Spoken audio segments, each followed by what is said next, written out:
Listen, when you're going through tough times in life, Lib, you need your family with you. He was supposed to be recovering. 3 months, they said.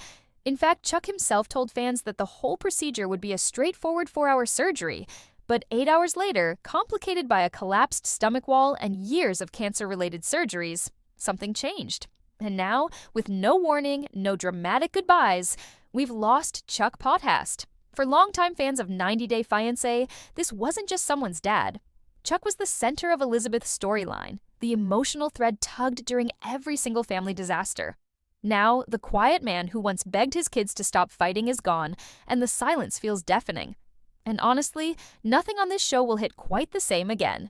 Welcome to TLC Drama Live. I'm Sabrina, and if this story got to you even half as much as it did to me, take a second to subscribe and tell me in the comments your favorite moment of Chuck, the calmest man in the stormiest family we've ever seen on reality TV. Chuck Potthasts wasn't flashy. He didn't feed into chaos like some of his kids or stir the pot like certain sons-in-law allegedly enjoy. Instead, he showed up, he funded their businesses, he hosted the cookouts where his family exploded on camera. He was the guy quietly crushed under the spotlight, but too proud to ever say it. One of the most heartbreaking moments in happily ever after history was Chuck crying, full-on breaking down, after watching Andre and Charlie nearly throw down in front of his grandkids at what was supposed to be a peaceful dinner. All he wanted was unity. Not money, not drama, not viral fame. He literally said, "I don't care about the business. All I care about is my family." And yet, that family almost never gave him peace. And now, the one man who tried to keep all the broken pieces together is gone, and everyone's pretending they're okay. Why does it feel like we're watching a family slowly implode after losing their only glue? So how did a surgery that was meant to fix years of complications, all of a sudden, become the turning point we never saw coming? Back in September, Chuck was smiling, still cracking dry dad jokes from a hospital bed, still thanking fans for their prayers, and still hopeful that this would be the end of a tough chapter, not the start of the last one. He told everyone it was going to be a tough 3-month recovery, but he seemed ready, prepared, even upbeat. Followers replied with heart emojis, well wishes, DMs from strangers acting like old friends. And Chuck? He responded to some of them. It felt real, it felt safe, no red flags, no panic. He even joked on camera that his stomach was now flat thanks to the surgery, like it was some accidental benefit. That same video has now been reshared across fan pages, not as a joke, but almost as a goodbye. And maybe that's what hurts the most. Nobody watching back then thought that was the last time they'd see Chuck speaking casually to the world. He was happy, recovering, still fighting. The whole vibe was, see you soon, not this is it. But then, without warning, the updates stopped. Not immediately, no. There were a few calm days, some peaceful photos with his kids, smiles, lake views, Elizabeth by his side, Andre in a staged-looking moment that fans didn't entirely buy. And then, nothing. Not a single update. No new Instagram reels, no comments on family pages, no sightings. Chuck, who loved being present online in a quiet, appreciative way, vanished digitally without a word. And fans started noticing. People began asking in the comments if he was okay, wondering if recovery had just gotten hard. But Elizabeth didn't answer. Andre didn't respond. Even Charlie, who normally says too much, stayed silent. And that's when everyone started whispering. If Chuck was going to be fine, why did the updates stop so suddenly? Everyone says, we're private now, but silence screams loudest when you're used to a family that fights everything out in front of the camera. Was it physical complications? Mental exhaustion? Or did he know that something wasn't right this time? 2 weeks after Chuck's silence began, Elizabeth finally spoke. It wasn't an interview, not even a long caption layered with emojis. It was a raw, stripped-down post, just a photo of her and her dad, and words so heavy you could almost hear her voice break between sentences. She wrote, 2 weeks ago, tragedy struck our family, and it has left us completely shattered. My sweet, loving, and caring dad went to heaven. No added filters, no promotional hashtags, no attempt to soften the blow. She continued, we're trying to figure out how to navigate our lives and move forward without him. Please respect our privacy during this extremely difficult time. And whether you were a fan, a follower, a casual viewer, or someone who watched 90 Day Fiancé on mute while folding laundry, those words hit. Elizabeth is often seen through edited episodes, head-to-head confessionals, and shouting matches across family dinners. But not this time. This was a daughter grieving her dad without the noise of TV producers or plot-driven chaos. It felt universally human. And the reaction? Overwhelming. Thousands filled the comments with crying emojis and full-on stories. Strangers writing about their own losses, fan pages posting full-on memorials, old clips resurfacing with sad music playing in the background. One woman commented, "I never met Chuck, but I bawled reading this. He reminded me of my father, trying to keep everyone close, even when they didn't want to be." This, right here, is parasocial grief. It's what happens when someone on TV slowly becomes familiar enough to feel like part of your own extended world. Not a celebrity, not a reality character, but someone you recognize emotionally. Someone you rooted for. And in that moment, people weren't way off base because Chuck wasn't playing a role. That desperate plea for family unity was always real. He wasn't acting. He was trying to hold them together for real. And now he's gone. And the audience is mourning like they lost an uncle. But where were the others? The siblings? The in-laws? Some posted condolences. Others stayed shockingly quiet. And silence, after a loss that loud, always makes people wonder.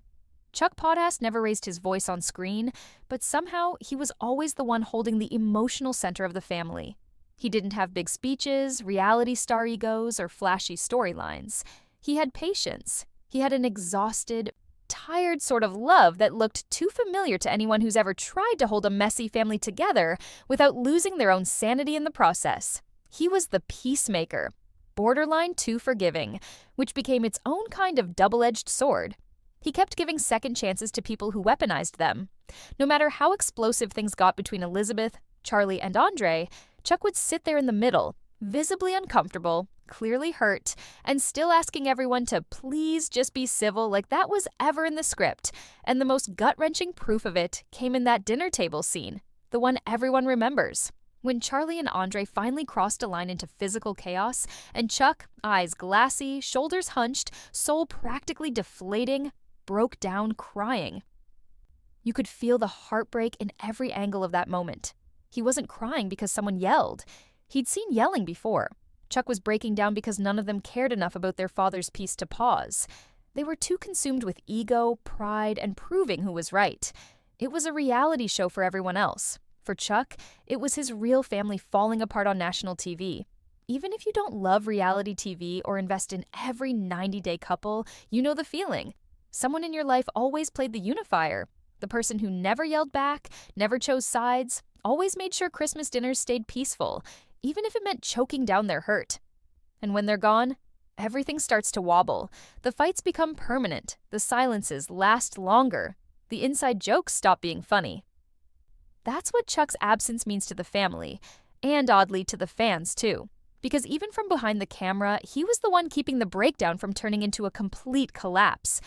Now the anchor's gone and everyone seems a little more lost because of it. The irony? Chuck never saw himself as the hero. He just wanted his kids to like each other, to eat one meal, just one, without someone storming off or screaming about who was freeloading. That's it. He didn't want TV moments. He wanted peace. And no matter how many seasons got filmed, how many Reddit threads blew up about who was at fault, Chuck kept hoping they would one day figure it out. But now that day will come without him. Chuck always looked like the kind of guy who handled things quietly. When he first revealed his battle with cancer publicly, he didn't make a dramatic announcement, he didn't play victim, didn't lean into sympathy. He simply shared the journey, the chemo, the surgeries, the quiet fear that sat behind his eyes even when he was smiling on screen. Fans didn't see a man broken by illness. They saw someone trying to live normally in between those private battles. By the time the hernia came up, Chuck was already years deep into the physical aftermath of survival. This wasn't a one-time scare. It was a complication built on top of a complication. Previous cancer surgeries had weakened the area, and the hernia turned severe. It was serious, but he made it sound ordinary. He filmed videos before heading into surgery, cracked a few jokes, and even tried to reassure his followers by saying, "It's going to be a slow recovery, about 3 months." That kind of timeline sounded doable, manageable. He made people believe it was just a bump on the path, not a final detour. Then, the surgery didn't take 4 hours. It took 8. Chuck explained afterward that his entire stomach wall had collapsed. Imagine waking up to learn that what should have been a basic hernia fix had turned into a full abdominal reconstruction. He handled that like he handled everything else. Calmly, with reassurance to his family and fans that things were still okay. But how okay was he really? There's no footage of that collapse, no sit-down confessional about it. The show didn't air anything from that stage, and Elizabeth has never mentioned it in detail since his passing. And so, quietly, the whispers began. Did the production crew know how bad the recovery was? Did they choose not to film, or were they simply frozen out during that time? Did Chuck ask for space, or did the network not want this chapter on air? What we do know is that Chuck was way quieter online after that update. A few scattered posts, some smiling family photos, no new stories, and then radio silence. For someone who lived so publicly, that disappearance felt like more than recovery. It felt like retreat. And now, fans are wondering, will the next season even address it? Or will they treat Chuck's passing like a footnote in someone else's storyline? Look at the pattern. The show loves drama between cast members, but when real-life tragedy happens, it sometimes gets edited to the side. People remember how sudden other cast losses got handled, with a quick mention, a sad montage, and then right back to scripted fights. But this isn't background noise. Chuck was a backbone of multiple storylines, especially in Elizabeth and Andre's arc. His presence grounded everything. His absence should matter loud enough to echo through the franchise. And if the cameras were still rolling while Chuck's health quietly declined, how much of that footage is sitting on a hard drive somewhere, unseen, unspoken, and maybe too real for a show built around staged chaos? That's the unanswered weight hanging in the air now. Not just what happened to Chuck, but what will the show let us see happen next? Because if fans feel like the loss has been buried under scenes that don't matter, the backlash won't be scripted. Chuck always showed up for Elizabeth. Out of all his kids, she was clearly the closest to him, not just in terms of screen time, but emotionally. You could see it in little things. He supported her aggressively when she wanted to start her own business. He tolerated Andre's attitude when most viewers, and definitely some family members, thought the guy was out of line. Chuck defended her even when it meant tension with his other children, especially Charlie. But for all that loyalty, the question still hangs. Was that love? Or was it enabling? Charlie and Andre were like oil and water from the beginning. Andre rolled in from Moldova with big energy and even bigger opinions, demanding a loan, wanting to be part of Chuck's real estate deals without going through Charlie, and refusing to let anyone question him. Chuck, instead of drawing hard lines, tried to smooth it over, tried to talk things out, tried to be fair, and while that sounds noble, it also left everyone simmering under the surface. Charlie felt cut out. Andre felt disrespected. Elizabeth was stuck between her husband and her brother. But Chuck? Chuck took the heat to keep everyone from burning each other down. And maybe that cost him more than anybody realized. He thought forgiveness was the fix, not confrontation. He believed that if he gave people another shot, they'd do better next time. That approach works in theory, but in this family, it seemed to give toxicity room to grow. Every failure to set boundaries gave someone a green light to push harder the next time, and Chuck paid the emotional bill every time it bounced. And now that he's gone, those old scenes don't just hit different, they hit harder. Because knowing what we know now, watching Chuck hold back tears while his kids went at each other becomes more than dramatic TV. It becomes the visual proof of a man trying to hold broken things together while quietly breaking down himself. He didn't get loud, he didn't cut people off. He didn't clap back the way the internet wanted him to. But maybe that's because Chuck wasn't just parenting. He was carrying something heavier. Guilt, maybe? Survivor's fear. Maybe all those years of being unwell made every moment feel more urgent, more fragile, more worth fighting for, even if nobody else was fighting with him. Chuck looked like a dad trying to keep peace. But really, he was a man trying to stop his family from eroding in front of his eyes. And now with him gone, maybe the family will realize too late how much he was doing, even in silence. Because sometimes the loudest voice in the family isn't the one screaming across the table. It's the one sitting in the middle, holding everyone together with nothing but hope. When you scroll through Chuck's final posts on Instagram, they don't read like a farewell. At first glance, it's just a proud family man showing off moments that made him happy. A video out on the water with Elizabeth and Andre, smiling kids in life jackets, Chuck behind the camera, filming the people he loved the most. No dramatic captions, no sad hints, just sun, smiles, and a kind of quiet joy that now feels incredibly fragile when you see it again.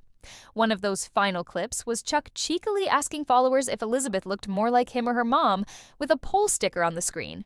It was playful, innocent, a little goofy. People laughed, voted, commented. But looking back, that question says more than it did at the time. Was he looking for connection? Or maybe a way to freeze those little memories in place? That's the thing with grief. Your brain starts rewinding ordinary moments and asking if they were actually goodbyes. Was he more emotional than usual? Was that smile covering something? Did he seem tired, detached, or peaceful because he was finally silently letting go? And then there's the video after surgery. Chuck smiling, a bit pale, saying, "The stomach wall collapse sucked, but at least now I've got a flat stomach." People chuckled. He was still the Chuck fans knew. Down to earth, cracking jokes, brushing off serious stuff like it wasn't going to define him. But now, that line doesn't land the same. It cuts. Because that might have been resilience. Or maybe it was deflection. Maybe Chuck chose to pretend it was no big deal, because admitting how bad it really was felt too heavy. For himself, for his kids, for the audience that watched him champion peace season after season, even when it broke him. And maybe that's how he chose to say goodbye. Not with a grand gesture or a farewell post, but by giving his family and his fans the illusion that everything was okay. Because that's what he always did. He didn't want people to worry. He wanted them to believe in the moment, enjoy the memory, and not focus on the pain he was probably still hiding. For someone who gave so much of himself emotionally, maybe his final gift was sparing everyone the burden of knowing just how much he might have already said with his silence. He left happiness in his last uploads. Not drama, not tension. Just him quietly loving the people he fought so hard to protect. Fame was never the dream.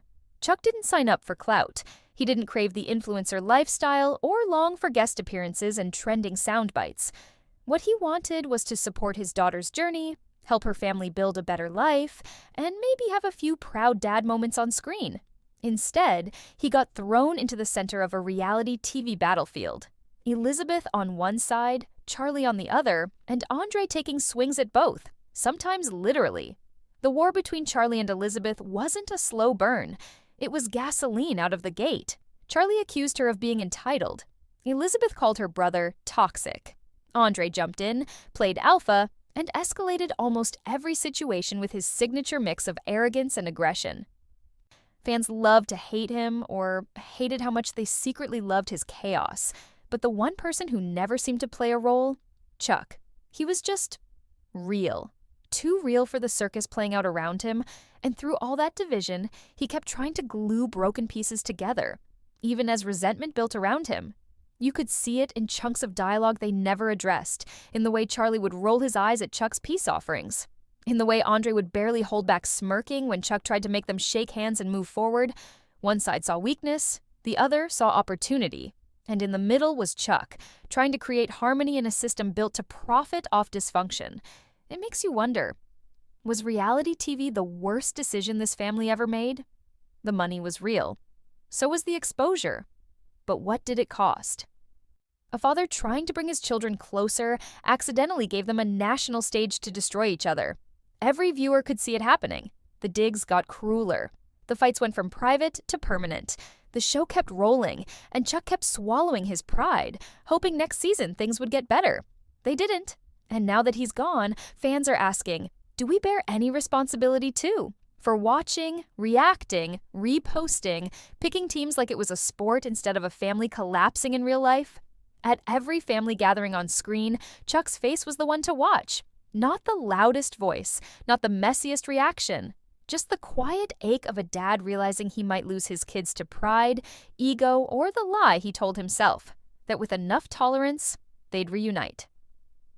There's still time for this family to make things right, but whatever version of peace they try to build now will be missing the only person who truly valued it.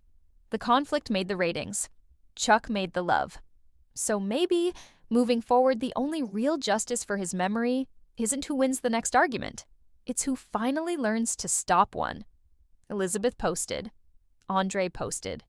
Even some extended cast members made space to honor Chuck's memory.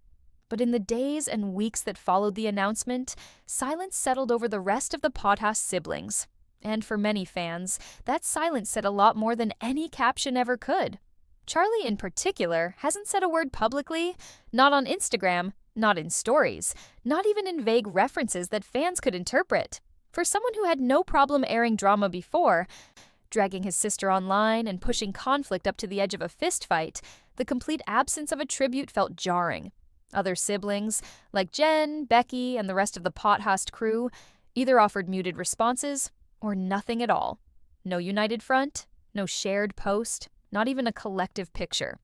In celebrity families, especially reality TV ones, silence isn't just privacy, it becomes narrative. Fans start writing the story around what isn't being said. And when the family dynamic is already famous for dysfunction, that silence can feel loaded. Is there guilt? Is there tension? Are they grieving quietly? Or still trapped in decades of rivalry, where even mourning becomes a battleground? This is where the parasocial grief line gets blurry. Fans aren't part of the family, but they feel like they are. They watched Chuck on screen long enough to feel connected, to feel invested, and without closure from everyone, it feels like no one's really closing the chapter. Because when a family loses its core, its peacekeeper, what happens next? Who steps up? Who reaches out? Or do they all quietly fall further apart, afraid to speak, or too angry to pretend they're okay with each other? Chuck's wish was clear, even as far back as early seasons. He wanted harmony. He wanted his kids to remember that no amount of business, camera time, fame, or ego would ever be worth more than peace. But now we're left wondering if that wish was buried with him. And without him playing emotional referee, there's no evidence so far that anyone's stepping into that space. That gap feels louder than any post. And fans, whether they've been here from day one or caught up later, can't ignore the emptiness left behind. Not just in the show, but in the family dynamic. In the proof that love isn't always enough to fix people who don't want to be fixed. There's still time. People grieve in different ways. Silence doesn't always equal absence of love. But with the whole fan base watching and waiting, there's an unspoken question burning stronger every day. Will this family honor Chuck with change, or dishonor him with more of the same? I don't care about the business. All I care about is my family. That line has been replayed in clips and tributes since Chuck passed, and every time it hits harder. Because in a show built on drama, tension, and viral fights, Chuck was never trying to go viral. He was trying to keep his kids speaking to each other. He didn't chase fame. The cameras happened to be rolling while he was trying to protect what little family peace he still had. He never yelled louder than anyone. He never tried to manipulate the narrative like others on the show have been accused of. He just kept hoping that one day, the people he loved would love each other enough to stop tearing every dinner apart like it was a pay-per-view event. Now that he's gone, the weight of what he carried is being felt in the silence and the scattered grief. The siblings who don't speak. The drama that lingers without a referee. The business he built sitting in the shadow of unresolved relationships. It's all still there. Except Chuck isn't. And maybe that's the problem. The franchise succeeded because the mess was loud, but what made fans stay were people like Chuck, quiet, real, trying to hold something sacred in between the shouting. He gave everything emotionally and got criticism in return. Then, he gave again. Over and over. But now, all that's left are screenshots, speculation, and sadness. And it's clear Chuck showed us what mattered. We just weren't listening loud enough when he said it. Reality TV edits storylines, but grief doesn't care about edits. It stays long after the credits stop. Online, fans are writing their goodbyes, reposting clips of Chuck smiling, remembering the man who never made things about him, even when he had every reason to. This wasn't a tragic twist in a fictional plotline. Chuck's death is a real loss from a real man who reminded the world that kindness isn't weakness, that showing up isn't small, and that trying to heal your family, even when they don't deserve it, is never stupid. It's love. So where does that leave us now? With questions, yes, but also with clarity. That what you do while you're here matters more than how you're remembered on screen. That piece is a choice, not a performance. And that maybe, just maybe, the family he left behind can still choose to make him proud. Chuck never got the reunion he begged for, but maybe his memory can push them to find a different kind of ending. One not built for views, one built for healing. Slow, messy, overdue, but real. If this hit you as hard as it hit me, then don't miss what comes next. Because another 90-Day family is going through something eerily similar, and the emotional fallout might be even deeper. Let's talk about the truth behind another father's final season, coming up next.